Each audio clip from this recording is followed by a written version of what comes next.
주기도문하겠습니다. 하늘에 계신 우리 아버지여, 이름이 거룩히 여김을 받으시오며 나라의 임하옵시며 뜻이 하늘에서 이루어진 것 같이 땅에서도 이루어지이다.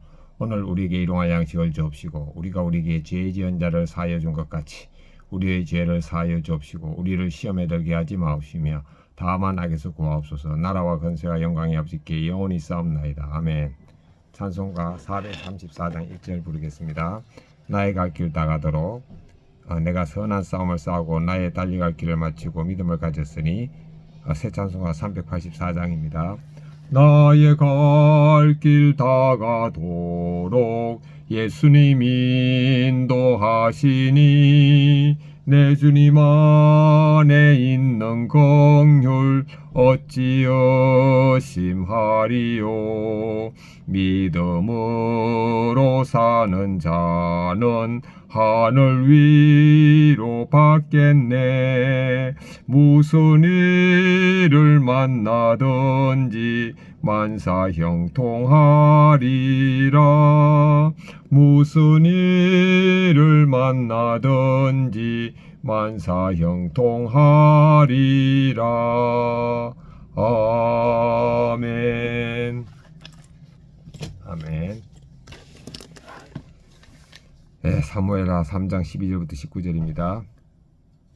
아브넬이 자기를 대신하여 전령들을 다윗에게 보내어 이르되 이 땅이 누구의 것이니까 또 당신은 나와 더불어 언약을 맺사이다. 내 손이 당신이 도와여 온 이스라엘이 당신에게 돌아가게 하리이다 하니 다윗이 이르되 좋다. 내가 너와 언약을 맺거니와 내가 너에게 한 가지 일을 요구하노니 나를 볼 때 우선 사울의 딸 미가를 데리고 오라. 그렇지 아니하면 내 얼굴을 보지 못하리라 하고 다윗이 사울의 아들 이보셋에게 전령들을 보내어 이르되 내 처 미가를 내게로 돌리라. 그는 내가 전에 블레셋 사람의 표피 100개로 나와 정혼한 자니라 하니 이스보셋이 사람을 보내 그의 남편 라이스의 아들 발디엘에게서 그를 빼앗아오매 그의 남편이 그와 함께 오되 울며 바울인까지 따라왔더니 아브넬이 그에게 돌아가라 하며 돌아가니라.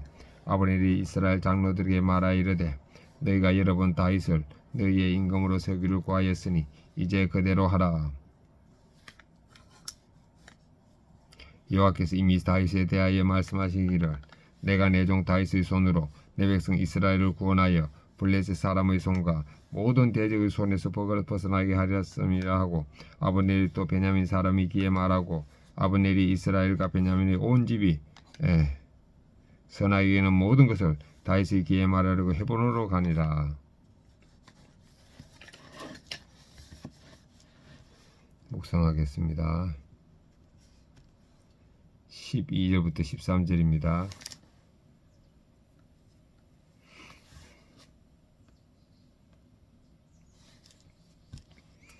이스라엘의 군대 장관 아브넬이 다윗에게 항복하는 전령을 보냅니다.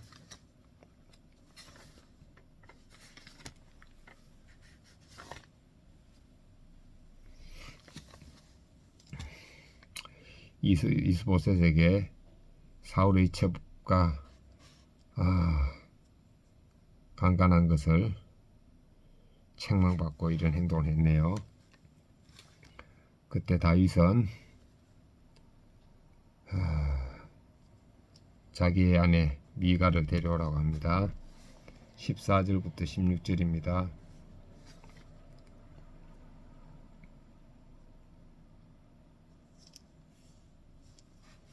다윗이 사울의 아들 이스보셋에게 자기의 아내 미가를 달라고 요청하고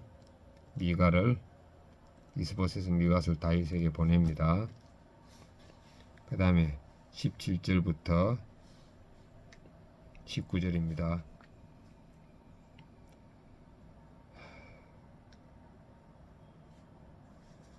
아브넬이 이스라엘 장로들에게 이스라엘을 다윗에게 넘길 것을 말하고 있습니다. 그리고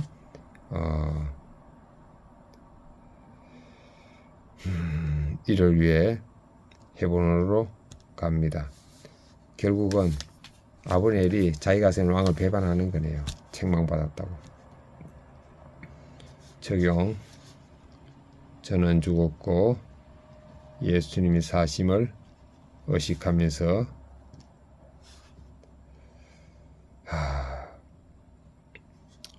의리를 지키고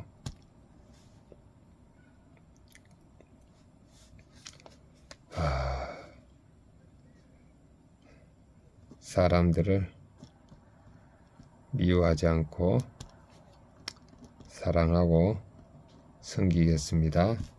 구체적으로 아내와 딸과 장인, 장모님께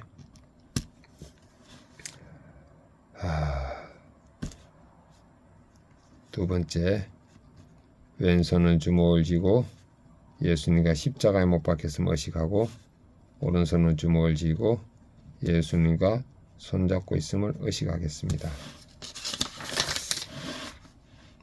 12, 13절 아브넬이 다윗에게 자신과 언약 맺기를 제안하자 다윗은 미가를 데려오는 조건을 내걸며 이를 수락합니다. 얼핏 정당한 요구 같아 보이지만 실상에게는 사울 왕가의 사이라는 정치적 정통성을 확보해 왕권을 강화하려는 다윗의 계산이 깔려 있습니다. 자기 야망을 이루고자 한때 사랑했던 아내조차 협상의 도구로 이용한 것입니다. 아무리 명분이 좋아도 그 안에 내 이익을 위한 계산과 사람을 이용하려는 마음이 있다면 그것은 악입니다. 아무리 명분이 좋아도 내 유익을 위한 계산과 사람을 이용하려는 마음이 있으면 그것은 악이구나. 내가 하나님 뜻이라고 명분을 내세우면서도 속으로 나의 유익과 입지를 계산하는 일은 무엇입니까?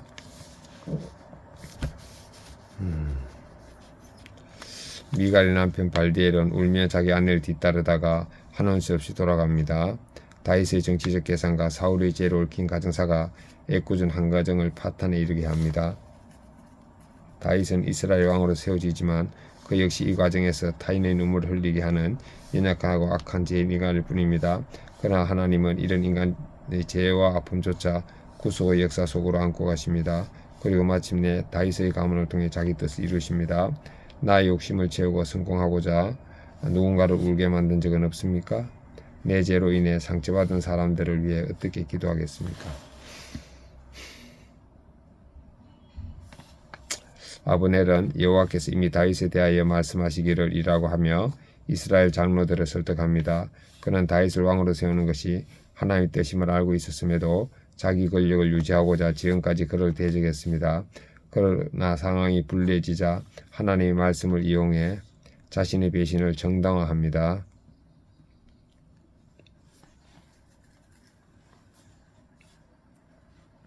내 욕심을 채우려고 말씀을 이용하는 것은 신앙이 아니라 악한 게임입니다. 중심을 보신 하나님은 나의 순수한 순종을 원하십니다. 내가 내 이익을 쫓느라 알면서도 외면하고 있는 말씀은 무엇입니까? 내 처를 관찰하려고 하나님의 뜻을 핑계 삼지는 않습니까? 기도하기. 거룩한 명분을 내세우지만 속에는 제 이익을 계산하는 위선이 있음을 고백합니다. 욕심 때문에 사람을 수단으로 이용하지 않고 타인의 아픔을 돌아보게 하옵소서. 말씀에 내 욕심을 합리화하는 도구로 삼지 않고 오직 말씀 앞에 저의 죄를 깨닫고 순종하게 하옵소서. 교회, 헌금, 대여, 회복. 묵상간정, 배반의 끝판왕, 곽현웅님. 첫 아내가 막내딸을 낳다가 세상을 떠나자 저는 세상에 나를 버렸다는 피해의식과 상실감에 살 소망마저 잃었습니다. 젊은 나이에 홀로 되어 어린 두 남매를 어렵게 키울 때 딸이 있는 지금의 아내를 만나 재혼했습니다. 그때는 재혼의 삶이 이토록 힘든 줄 몰랐습니다. 재혼의 삶이 아프리카 선교보다 힘들다는 말이. 잠시 생활이 안정되나 싶었지만 저희 부부는 아내의 쉽사리 고난과 서로의 자녀로 인한 갈등으로 끊임없이 다투었습니다. 그러다 저는 음주 가문을 즐기다가 외도까지 저질렀습니다. 그럼에도 제 잘못을 인정하지 않고 변호사를 선임해 이혼을 강행했습니다. 사울왕의 척과 통관한 죄를 질책하는 이스보셋에게 반성의 기미를 보이기는커녕 적반하장으로 분한 아브넬처럼 제 정력도 행한 것입니다. 아브넬이 자기의 이익을 쫓아 이스보셋을 배신하고 다윗에게 손을 내밀듯이 저 역시 재혼할 때는 아내의 마음을 얻고자 고생시키지 않고 평생 한 약을 끊이지 않고 먹게 해주겠다고 약속했었습니다. 하지만 뿌리 깊이던 제 재성으로 조금 살만해지니 아내를 배신하며 그 약속을 지키지 않았습니다. 내 유익에 따라 언제든 쓰면 뱉고 달면 삼키는 기회주의자가 바로 저였습니다. 그러다가 상간녀와 차린 식당이 망하고 겸손한 환경이 되었어야 집으로 돌아와 아내와 재결혼을 했습니다. 그리고 아내를 따라 교회 가서 말씀을 들으며 저와 가정이 구원받도록 시집살이와 자녀 양육으로 수고해준 아내에게 고맙고 미안한 마음이 들었습니다. 예수님을 만나지 않았다면 일평생 이기적인 기회주의자 아브넬 같은 저 자신을 모른 채 아내를 속이고 배반하며 살았을 것입니다. 늦게나마 말씀으로 이런 저의 죄를 깨닫고 돌이켜 살게 해주신 주님 감사합니다. 적용 1. 아내에게 진심을 담아 가정을 지키소서 고마우라고 말하겠습니다. 적용 2. 탁구를 배우고 싶어하는 아내에게 친절하게 가르쳐 주겠습니다. 제 적용을 확인하겠습니다. 저는 죽고 예수님 사심 의식하면서 의리를 지키고 사람들을 미워하지 않고 사랑하겠습니다. 그리고 섬기겠습니다. 아내와 딸과 장인, 어른과 장모님에게 이를 적용하겠습니다. 왼손은 주먹을 쥐고 예수님과 십자가에 못 박혔음을 의식하고 오른손은 주먹을 쥐고 예수님과 손잡고 있음을 의식하겠습니다. 아멘.